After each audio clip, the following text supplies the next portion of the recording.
Hello mọi người, chào mừng mọi người đã quay trở lại với kênh của Nia's Corner. Trong video lần trước thì mình có kể về việc bọn mình gặp nhau như thế nào. Và mình cũng có hứa là trong cái video tiếp theo này mình sẽ kể về việc là bọn mình kết hôn ra sao và những câu chuyện xoay quanh đám cưới của bọn mình. Thì ai mà chưa xem cái video trước thì kéo xuống dưới ở phần mô tả, mình có đính kèm cái link của video trước ở đó. Còn ai mà đã xem rồi thì đừng chuyển video nha, tại vì mình sẽ bắt đầu kể ngay bây giờ đây. Wise men say only fools rush in, but I can't help falling in love with you. Ở chung được 5 tháng thì tụi mình tính tới chuyện đăng ký kết hôn. Lý do là nếu như mà hợp pháp hóa được mối quan hệ của bọn mình thì nó sẽ mang tới lợi ích cho cả mình và cho cả chồng mình nữa. Chồng mình thì sẽ được một cái thẻ tạm trú 3 năm ở Việt Nam để sống lâu dài. Còn mình thì sẽ có thể xin visa du lịch UK dễ hơn, kiểu như là hồ sơ nó đáng tin cậy hơn á. Lúc đó thì cái visa của chồng mình sắp sửa hết hạn, thì chồng mình cũng đang tính là về thăm nhà khoảng 3 tuần gì đó, xong rồi quay lại gia hạn làm một cái visa mới, xong rồi quay lại rồi dùng cái visa đó đăng ký kết hôn, xong rồi để lấy thẻ tạm trú luôn. Thì lúc đó là ba mẹ chồng mình chưa có gặp mình bao giờ hết. Ba mẹ chồng mình cũng có nói là muốn gặp mình, nhưng mà này giờ thì chỉ có gặp trên video thôi. Cho nên là sẵn đợt đó, dịp đó chồng mình về á, thì ba mẹ cũng có muốn là sẽ tài trợ visa với lại vé máy bay cho mình qua. Cái thời đó thì mình cũng kiểu như là mới ra đời á, cho nên là còn khờ lắm. Thì có tìm hiểu mấy cái visa thì cũng không có tìm hiểu gì được nhiều. Lúc đó cũng chưa có biết tìm kiếm thông tin trên mạng nhiều nữa. Cho nên là mình có tìm hiểu, có hỏi qua một số mấy cái agencies, thì người ta xem hồ sơ mình xong người ta nói là cái hồ sơ của em yếu lắm, em không có đi được đâu, tại vì em còn trẻ rồi em chưa có công việc ổn định các thứ. Lúc đó thì mình mới nhảy qua làm chỗ mới của mình, lúc đó là khoảng cũng mới vài tháng thôi. Cho nên là cái lúc đó hồ sơ của mình chưa có đáng tin cậy. Thì mình thì kiểu đang háo hức vui vẻ, tự nhiên bị tạt cái nước lạnh vô mặt thì cũng buồn hết mấy ngày. Thì xong thì lúc đó chồng mình về UK một mình. Chồng mình về lúc đó là sẽ về phải 3 tuần. Thì chồng mình đi được 1 tuần thì lúc đó sếp mình cũng bay về Hàn, cho nên là mình trốn về quê, về nhà mẹ luôn, tại vì ở nhà một mình buồn lắm. Thì khi mà mình về Cần Thơ, mình có nói với mẹ mình là bọn mình đang dự tính đăng ký kết hôn cái kiểu như vậy. Thì mẹ cũng không nói gì, mẹ chỉ nói là dù là chỉ đăng ký kết hôn danh phận thôi thì cũng coi như mày là vợ nó rồi, cũng coi như là mày có một đời chồng. Thì lúc đó là mình đang kiểu quyết tâm mà, cho nên là mình không có suy nghĩ gì nhiều, mình chỉ cho qua chuyện thôi. Về phía chồng mình thì chồng mình qua UK không biết là nói gì, nói sai với ba mẹ, mà năm đó là ba mẹ đòi là Noel đó ba mẹ sẽ qua Việt Nam chơi. Thì tự nhiên hai đứa mình lé lên một cái ý tưởng, đó là cũng phải ý tưởng gì đó là tại vì không biết bao giờ ba mẹ mới quay lại. Ba mẹ qua đợt này thì không biết bao lâu mới quay lại nữa, tại vì đoạn đường thì nó quá xa, nó cũng hơi bất tiện.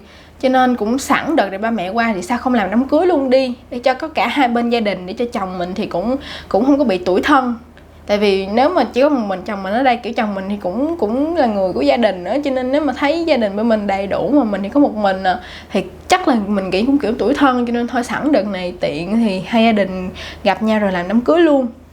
Nói là làm không biết câu đuôi chuyện đẩy như thế nào mà tự nhiên hai gia đình bắt đầu xôm tụ lại, xôm lên bàn chuyện đám cưới cho tháng 12. Từ một cái việc đăng ký kết hôn giấy tờ để làm lợi ích cho cả hai bên thôi, thì tự nhiên nó biến thành một cuộc hôn nhân thật sự. Kiểu như vợ chồng mình cũng hơi bất ngờ, nhưng mà cũng tự nhiên thích nghi luôn. Xong rồi kêu nhau là fiancé các kiểu như thiệt vậy. Ý là hôn phu hôn thê bằng tiếng Anh á. Thì chồng mình cũng đi khắp nơi khoe với họ hàng là trời ơi, tôi sắp lấy vợ Việt Nam. Giống như là thiệt luôn, giống như là chuyện đã tính toán sẵn vậy đó. Thì 3 tuần sau là chồng mình bay về Việt Nam. Lúc đó là tụi mình mới bắt đầu thiết lập chuẩn bị hồ sơ để mà nộp đăng ký kết hôn. Thì về cách thức đăng ký kết hôn với người nước ngoài mình sẽ nhắc tới chi tiết, mình sẽ hướng dẫn chi tiết trong những cái video sau này. Thì sau 14 ngày đăng ký kết hôn á, thì bọn mình ra ký giấy và ngày 29 tháng 6 năm 2017 tụi mình chính thức trở thành vợ chồng hợp pháp. Thì lúc đó mình cũng nghĩ cái chuyện mà tổ chức đám cưới nó khá là đơn giản thôi, kiểu như làm một cái bữa tiệc rồi mời mọi người tới, xong rồi mọi người đi phong bì, thì lấy cái tiền đó bù đắp vô tiền nhà hàng, dư thì mình giữ, còn thiếu thì mình bù vô, vậy thôi. Cho nên là tất cả mọi thứ mình đều bàn kiểu như là khá là sương sương cho tới 2 tháng trước ngày đám cưới. Lúc đó là mọi thứ bắt đầu trở nên rắc rối. Tại vì mình hồi nào giờ là mình không có biết gì về lễ nghi truyền thống hết trơn á, cho nên là không có biết cách làm sao để mà tổ chức một cái bữa tiệc cưới phù hợp đúng với nghi thức lễ nghi của Việt Nam mình. Cho nên mọi thứ đều là do một tay mẹ mình làm hết. Từ đặt nhà hàng, quay phim, chụp hình, rồi sắm sửa nhà cửa, quần áo, rồi mướn đồ các kiểu. Mọi thứ thiệp khách mời đều là do một tay mẹ mình làm hết. Tại vì nếu như mà không có mẹ, thật sự là nếu mà không có mẹ lúc đó là mình sẽ không bao giờ có được một cái đám cưới tươm tất chỉnh chu như vậy được. Tới nỗi mà mẹ mình còn nói mày chắc bà nội tao làm hết cho mày chỉ việc xách đít về làm cô dâu thôi. Thì lúc đầu á là dự tính là chỉ có mẹ chồng với ba chồng mình sang thôi. Nhưng mà do mẹ chồng mình đi khoe với mọi người là con trai út sắp lấy vợ Việt Nam, cho nên là chị vợ chồng chị của mẹ mình á, là dì dượng của chồng mình, cũng nói là muốn tự nhiên hứng lên, nói là cũng muốn sang Việt Nam ăn đám cưới với sẵn đi du lịch luôn. Mà mẹ chồng mình nói là hiếm dữ lắm luôn á, tại vì dượng của chồng mình á là người kiểu như là làm biếng, lớn tuổi rồi, người ta làm biếng đi xa lắm, mà tự nhiên đợt đó không biết ông suy nghĩ sao cũng đồng ý luôn, mặc dù là biết là cái quãng đường đi sẽ rất là xa. Thì lúc đó là mẹ chồng mình với chị chồng mình bắt đầu tìm chỗ để may áo dài. Tại vì nghe mình nói là ở Việt Nam thì thường đám cưới người ta sẽ bận áo dài truyền thống, cho nên là mẹ chồng với chị chồng mình bắt đầu tìm chỗ may áo dài. Thì cái ngày mà mẹ chồng mình nhận được cái bộ áo dài là mẹ vui dữ lắm kìa. Mẹ may được một cái áo cái cổ thuyền hay tay cái cổ mà khoét sâu vậy nè, xong rồi áo cộc tay màu hồng dễ thương lắm. Thì mẹ bắt đầu mẹ chạy đi thử, xin mẹ chụp hình lên, mẹ khoe là bận nhìn đẹp thướt tha luôn. Nhưng mà công nhận là bận đẹp thiệt chứ bộ. Ngày 21 tháng 12 năm 2017, tức là hơn một năm kể từ ngày chồng mình dọn vào Việt Nam ở, thì ngày hôm đó là ngày ba mẹ chồng mình với cả gia đình chồng mình đáp xuống Việt Nam. Thì hồi nào giờ là mình chưa có gặp ba mẹ chồng mình ở ngoài, chỉ có là nhắn tin nói chuyện rồi gọi video một vài lần thôi. Với lại một lần duy nhất là mình gặp chị dâu của ba chồng mình, xém gần. Thì mình gặp họ, thì họ về họ kể cho ba mẹ chồng mình nghe là gặp mình như thế nào thôi, chứ ba mẹ chồng mình cũng chưa có gặp mình ở ngoài bao giờ, mình cũng vậy. Nhưng mà tới cái lúc đó, thời điểm đó thì mình cũng khá là thân với ba mẹ chồng mình rồi, cho nên là cũng không có kiểu như cũng không có hồi hộp gì lắm, nhưng mà cũng có chút xíu tại vì nào giờ chưa gặp mà. Thì hôm đó thì đưa mọi người về, thì ba mẹ chồng mình ở chung với vợ chồng mình, tại vì bọn mình còn dư một phòng. Còn chị chồng mình với anh rể rồi dì dượng chồng mình á, thì mọi người thuê khách sạn ở ngoài. Tối hôm đó thì mình đưa mẹ chồng mình với chị chồng mình đi làm nails, xong rồi mọi người ngủ lại một đêm. Qua sáng sớm hôm sau là bắt đầu khởi hành về Cần Thơ để mà chuẩn bị cho đám cưới. Tại vì ngày hôm đó đã là ngày nhóm họ rồi, ngày 22 là đã là nhóm họ rồi. Trên đường về á thì mình có nhận được một cái tin nhắn của mẹ. Thì mẹ nói là về nhà đi rồi có chuyện này cho mẹ coi. Thì tự nhiên mình nổi nóng lên với mẹ mình. Lý do là tại vì mấy hôm đó thì cũng nhiều chuyện phát sinh, rồi mọi người ai cũng mệt mỏi, tâm trạng cũng kiểu như không có kiểu tươi tắn lắm, cho nên là đang áp lực. Mình cũng mới vừa xin nghỉ, mới kỹ là sáng ngày mình mới được nghỉ để mình về, cho nên là mình cũng mệt mỏi nữa. Thì mình nghe mẹ mình nói vậy thì tự nhiên mình nổi điên lên. Mình nói là có chuyện gì thì mẹ không nói luôn đi, để mà chuyện vui á thì để người ta thư giãn, còn mà chuyện bực, chuyện không vui á thì để người ta biết đường người ta tính, chứ có nói mập mờ vậy hoài. Cái mẹ mình cũng chắc là cũng buồn, cho nên là mẹ mình cũng không nói gì lại mình hết. Thì lúc mà về tới Cần Thơ á, là mình cũng bị là nhân viên lễ tân nói được tiếng Anh, cho nên là mình cho mọi người xuống check in trước, còn mình thì mình tranh thủ chạy về nhà để coi có cần tiếp cái gì không. Thì mình vừa về tới nhà thì mình nhìn lên sân khấu. Thì lúc đó là set up nhóm họ là có một cái sân khấu nhỏ ở phía trước nhà. Thì mình nhìn lên sân khấu đó thì mình thấy nguyên một cái backdrop mừng sinh nhật chồng mình. Thì nói thêm là ngày 22 á, là ngày sinh nhật chồng mình luôn. Lúc trước á, thì mình có nói với nhà là 22 là sinh nhật chồng mình, đã lại như vậy. Mà mẹ mình lo là mọi người lo tổ chức đám cưới, lo lu bu rồi không ai nhớ sinh nhật chồng mình sẽ buồn. Cho nên là mẹ mới mình cũng biết là mẹ sẽ tổ chức sinh nhật cho chồng mình kèm ngày hôm đó luôn. Nhưng mà mình không có nghĩ là mẹ sẽ chu đáo tới mức mà mẹ làm nguyên một cái backdrop sinh nhật bự tới như vậy. Thì lúc đó là mình thấy rất là có lỗi, tại vì mẹ nhắn như vậy là mẹ cũng chỉ muốn tạo bất ngờ cho tụi mình và tụi mình thấy thôi, chứ mẹ không có ý kiểu như là tạo áp lực hay làm stress gì cho mình hết. Mà tự nhiên mình cũng không biết sao lúc đó mình nổi nóng lên với mẹ. Nhưng mà nói quy cho cùng là mình cũng sai, mình thấy rất là có lỗi với mẹ. Lát sau tự nhiên chồng mình gọi cho mình, nói là chết rồi em ơi, tự nhiên giờ mẹ bỏ quên hộ chiếu của ba mẹ ở trên nhà mình rồi, không có mang xuống cho nên là không có check in được.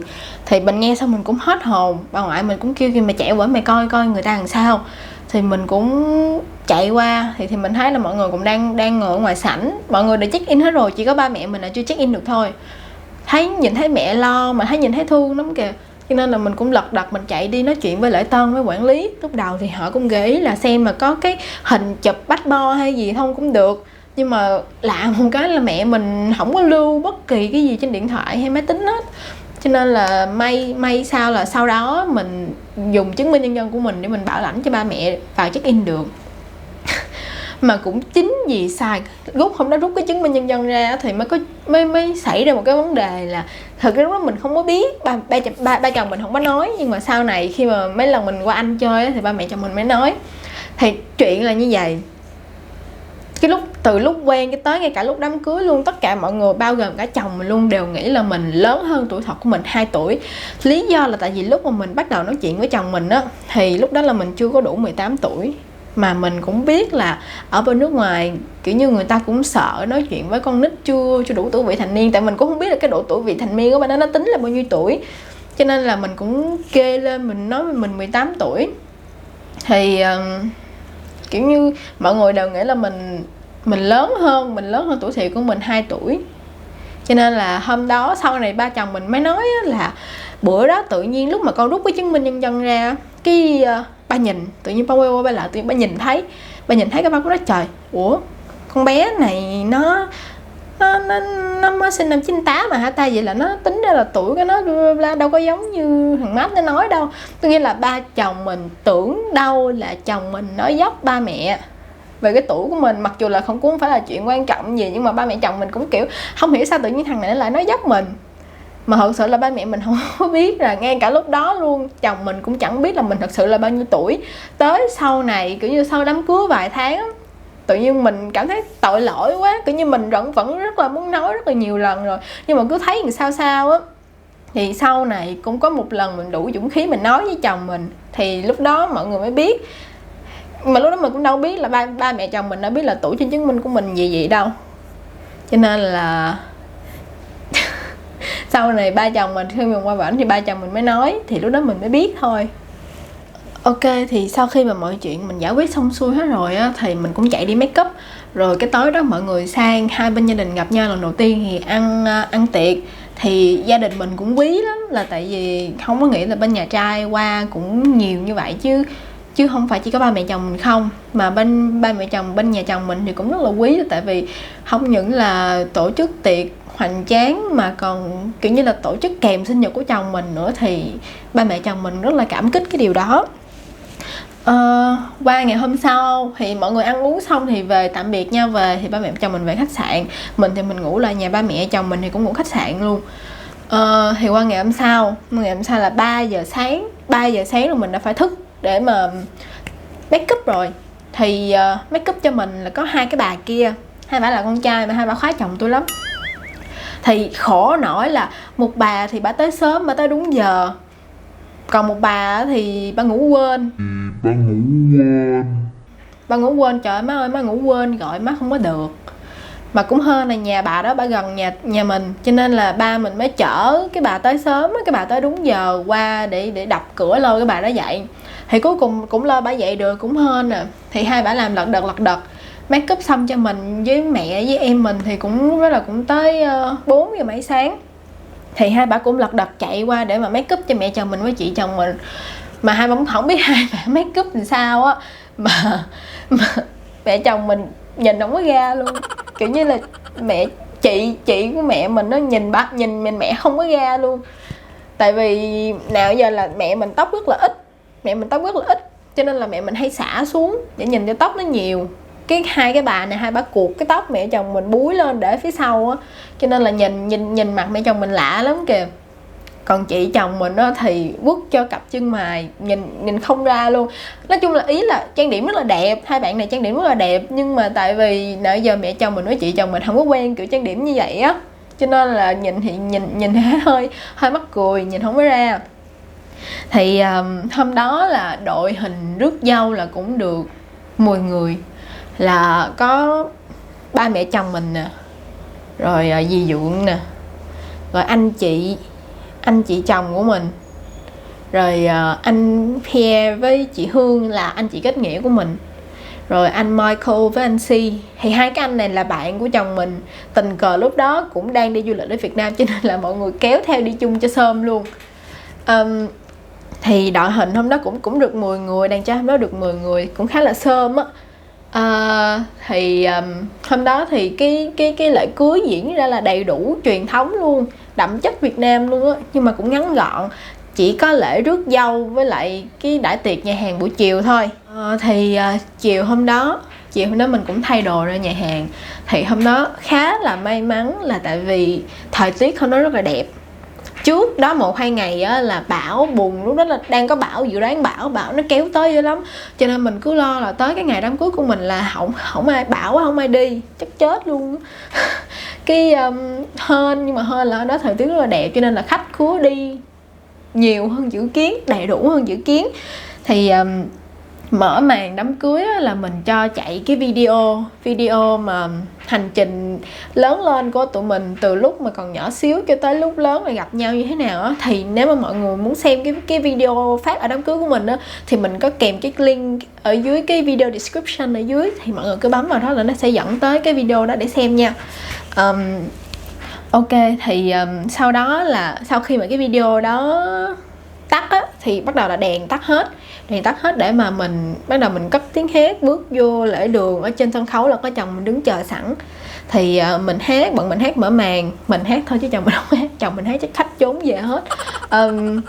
Thì bọn mình hát xong rồi khiêu vũ, kiểu không phải khiêu vũ, kiểu như là đung đưa nhẹ qua lại thôi. Thì xong sau đó là bắt đầu mời ba mẹ hai bên lên làm lễ như bình thường.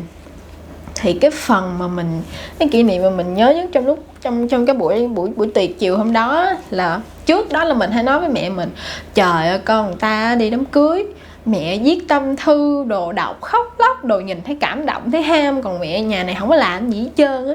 Khi mẹ mình cũng nói ôi trời, tao đâu phải là kiểu sến súa qua lá hẹn vậy. Thì coi như mình cũng đinh ninh là mẹ cũng không có làm gì, thì kiểu như khác cũng hơi buồn, kiểu như trời, chuyện con mình đi lấy chồng không ý nghĩa gì với mình sao trời. Bất thình lình là bữa đó tự nhiên MC nói là mẹ cô dâu có cái tâm thư gửi cho cô dâu. Mình cũng hết hồn, thì bắt đầu đọc xong, càng đọc là mình càng khóc quá trời khóc luôn, cảm động mà khóc quá trời khóc. Cái tới chừng đọc gần xong rồi cái mình bắt đầu là lúc đó mình ngu mình cũng nín rồi.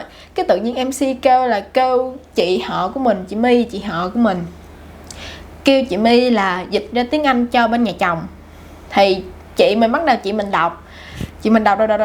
đọc hồi cái chưa được phân nửa nữa là bắt đầu bà nghẹn ngào, bà khóc cái tự nhiên mình hát cảm động, mình cũng khóc nó nấc lên luôn.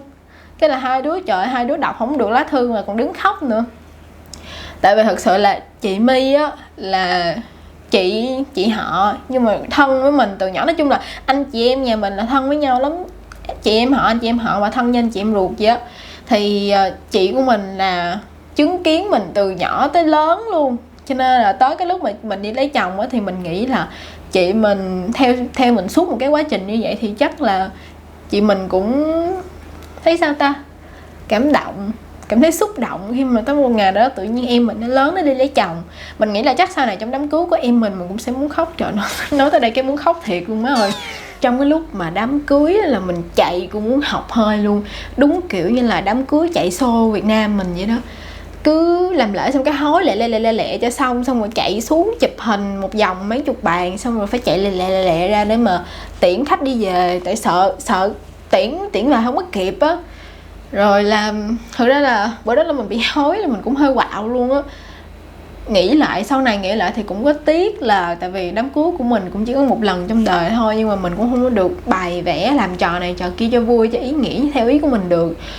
Nhưng mà tại vì đám cưới của mình là đám cưới đầu tiên trong đời cháu của nhà ngoại mình, cho nên là có những cái thủ tục không có phải làm tươm tất, không có bỏ qua được.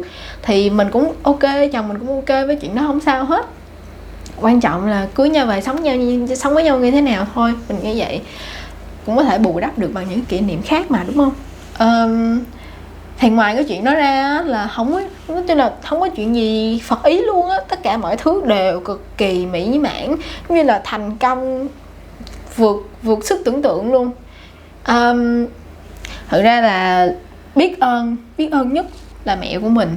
Tại vì nếu mà không có mẹ thì mình sẽ không có được một cái đám cưới tươm tất, hoàn chỉnh, ấm cúng như vậy luôn. Với lại gia đình chồng mình cũng được chứng kiến một cái hôn lễ đúng kiểu truyền thống Việt Nam nữa.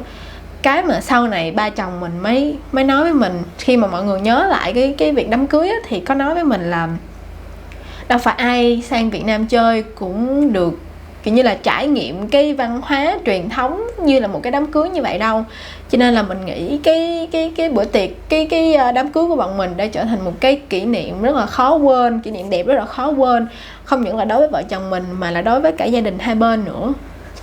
Ok, vậy là xong câu chuyện về đám cưới của bọn mình. Cuối cùng thì công chúa và con ếch, công chúa và hoàng tử đã sống hạnh phúc với nhau không khác gì một năm trước đó. Còn sắp tới có điều gì thú vị sắp sửa xảy ra thì mời mọi người ấn nút subscribe phía dưới để theo dõi nha. Còn nếu mà mọi người thích video này thì mọi người cho mình xin một cái like ở phía dưới nữa. Cảm ơn mọi người đã theo dõi cái video của mình tới thời điểm này. Thì bye bye mọi người, hẹn gặp lại trong những video tiếp theo.